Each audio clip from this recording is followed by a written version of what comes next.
Getting back to the Cappuccino, and now that we've got the downpipe on with the wideband sensor in it, we got to run the wiring. So I'm gonna go ahead and get to a grommet down here on the side of the battery and pass that wiring through and get it all hooked up. And then I've got to actually wire up the 4 wires, power, ground, sensor ground, and the signal to the Microsquirt and the power supply around there. Then we'll actually be able to have the gauge energized and we can actually start tuning. So getting close to actually driving this car. So let's get right to it.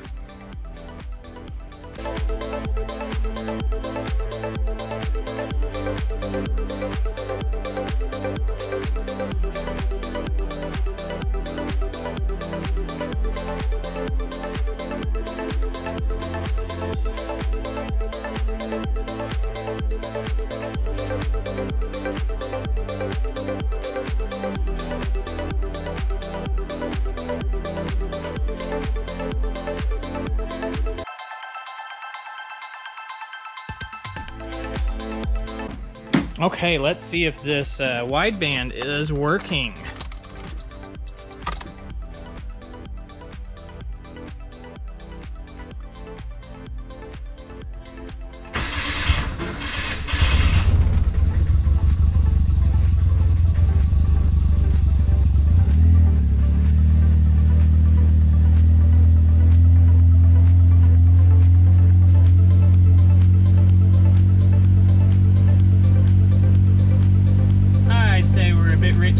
But that would explain why it starts so rough. That is progress though. Okay, on to the map sensor. What we're gonna try to do now is calibrate this map sensor. Since this sensor is the factory Suzuki one and not a GM generic sensor that everybody has the scalings on, we basically try to take the fuel load here, which is based on map, and hit right at 101 kPa with the engine off, because that is really close to atmospheric for my elevation. And so then we're gonna come in here and we're gonna calibrate it. We're gonna shoot for getting these two numbers to work. Oops, sorry. We're gonna shoot for getting these two numbers to work for us to basically have it read as accurately as possible. The exact accuracy is not quintessential since it's all relative on where the fueling is, but for our tuning purposes, we need it to be a lot closer, because right now, when this motor starts up, it pulls down to about 90, which is 5 inches of vacuum. And this little engine is probably pulling closer to 20 inches of vacuum at idle. So we want to get that a little more accurate. So even if all we end up with is accurate from the basically from the vacuum to when boost starts, then it's boost past there. We can get into the fueling and see what it reads and then add our own little boost gauge just to confirm the numbers. But this will at least get us started and get us where we have some tunability, because right now, without a throttle position sensor, all we're relying on is the map sensor, and it's just not accurate enough. So before we actually go and put in like a GM generic sensor, I'm gonna get a vacuum pump for brake bleeding, and we're gonna put it on the map sensor and suck it down and see what we end up with on our numbers and compare it to the gauge on the vacuum pump. So I'm gonna grab that now.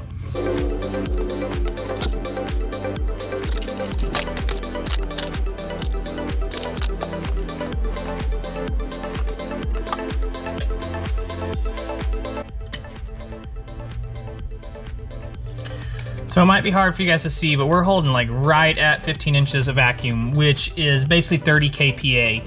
So it's actually closer than I thought, which is kind of scary because that is not what it was reading earlier. So we really should be 30 kPa off of 101, which would put us at 71, and we're reading 68 right now. So that is like far more accurate than I was expecting. Okay, let's go to full vacuum.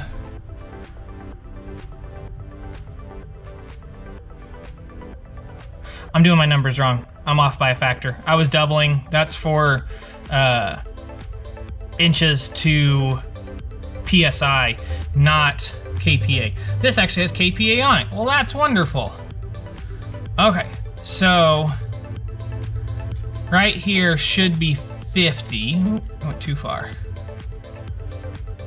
We should be at 51 kPa right now, and we are at 68.3. So let's bump this number up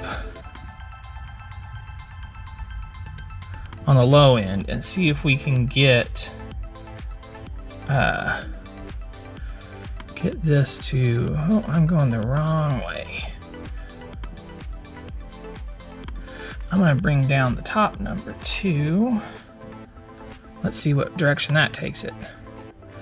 Actually got it a lot closer. So let's keep our vacuum up.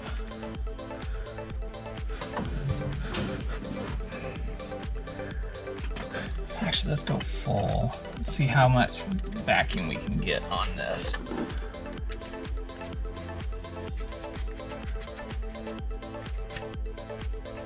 Well, 25 is our maximum, which is supposed to be 85 off, so that would be 15 kPa. So we need to bring this down even lower. That is not helping enough. It's kind of scary. It's looking like let's see if I can put negative numbers in. Well, it hasn't said no to it. I'm hoping that the top end on this will read much higher.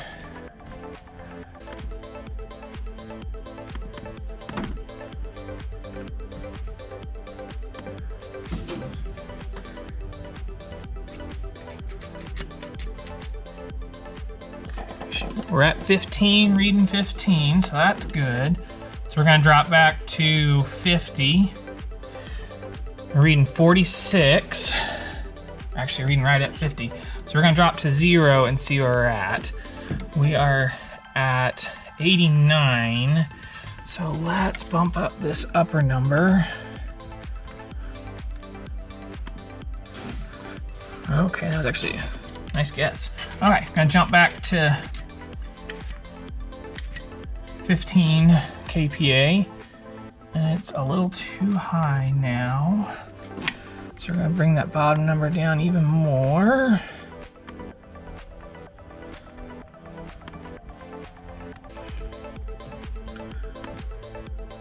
Okay. Not quite that far.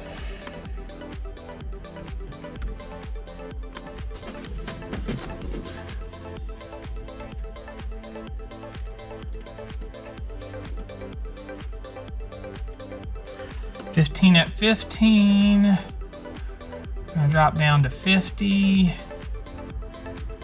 See what we end up with. This should be 40. 39.9, that's good. Okay, we're dropping down to, should be, whoop. This should be 50, 48, 0. So close.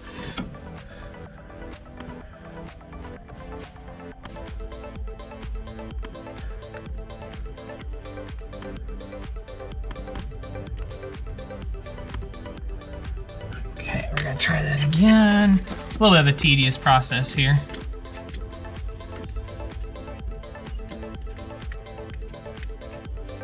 Shooting for 15 again. Still looking good. That's within 1 kPa at the bottom end. That is plenty fine. And looking good there. Okay, so we don't know how accurate our boost is. Factory, they're supposed to be like 6-8 pounds. So we'll see how that actually equates out. I'll put a boost limiter in at 10 pounds of boost, and we're gonna fire it up and see what we have it looking like. So let me get it started.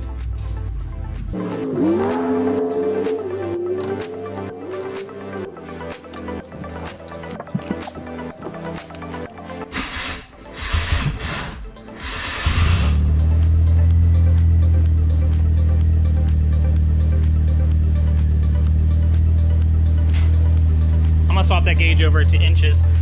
Can't say that kPa is wrong because it's not. It's a wonderful measurement, but I do read vacuum in inches of mercury a little more logically in my head. So we're idling about 10 inches of vacuum, which is low, and I don't know if that's just the way this car is.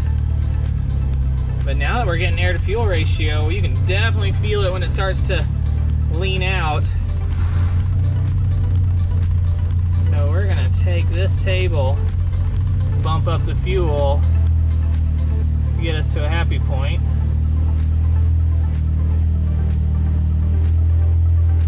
I actually want to be a little richer than 14 when warming up.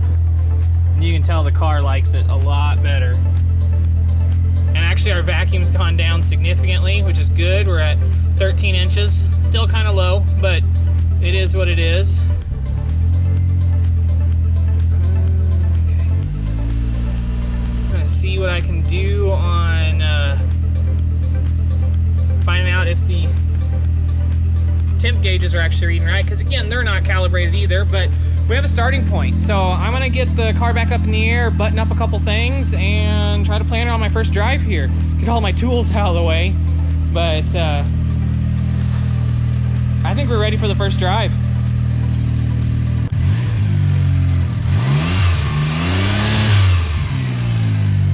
I think it's ready.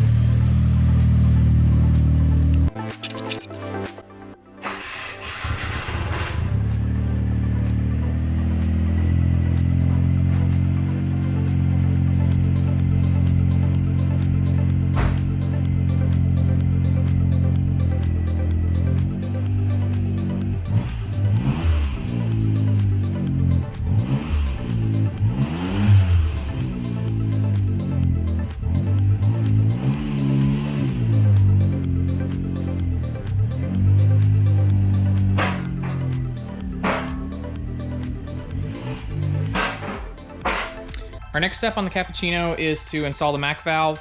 It's a little bit tricky on the Mac valve since it's a 4-port, which is really good for doing like high boost ranges if you're wanting to run more than just 1 to 2 times your wastegate spring rating.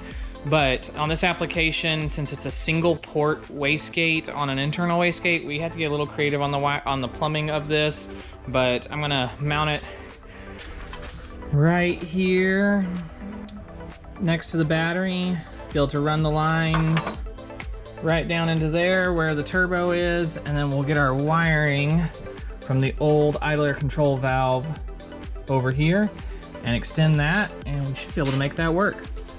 So let's get started.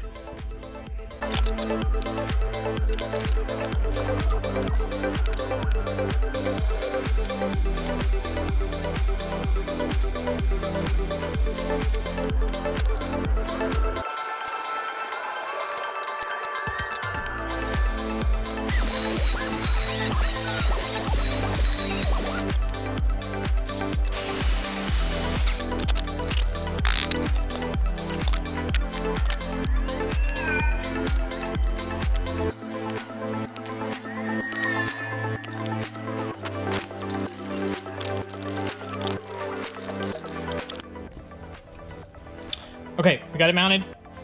Pretty simple. I mean, I don't even have the little screws for it, so I just use some zip ties to hold the Mac valve to the mount, but they should line up whenever the new screws are in. So I just have to pick up, they're just super tiny. They're like 1/8 inch body screws. They're just itty bitty. So I didn't bother fighting that one too hard. It'll get a lot better once it's put together for the last time. So now we are gonna run the wiring across here, and our biggest challenge we're gonna have to deal with is the lines. The line we're working with is way down in there. Oh, I can just barely see it. So it is way down in there, that goes right from the compressor housing to the wastegate.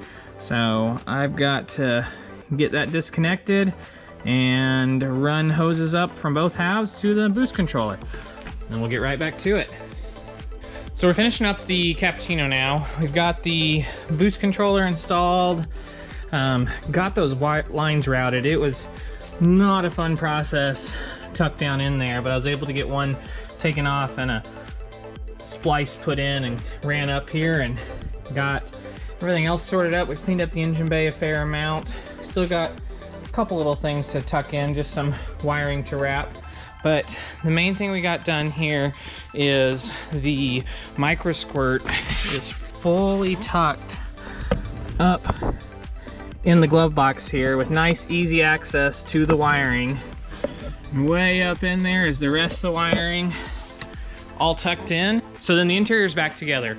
I've got to finish up those couple things just to tidy up the engine bay and do a little more tweaking on the tune. I've been working on the boost controller to not give it such, it's a tiny turbo. It really hits hard and then just trails off. So I've been trying to work on letting that boost kind of build in slower. That way it doesn't feel so peaky with a die off to it. I'll show you guys some dyno charts on virtual dyno that I've been doing to kind of see the difference of just kind of that full boost, about 18 pounds of boost, and then trailing off to 15 pounds by the 9,000 RPM red line. Instead, I'm trying to have it come in at like 14 or 15 and then just stay steady the whole way. I think it gives a better driver's feel. The torque hit is nice, but it almost makes it feel a little too rough and raw. So rather than just having that hard hit, it's just smooth, comfortable, and the power feels great. So I'm gonna get this buttoned up, and then it's done and it's ready for some final conclusions. We'll go on another ride and see what I think.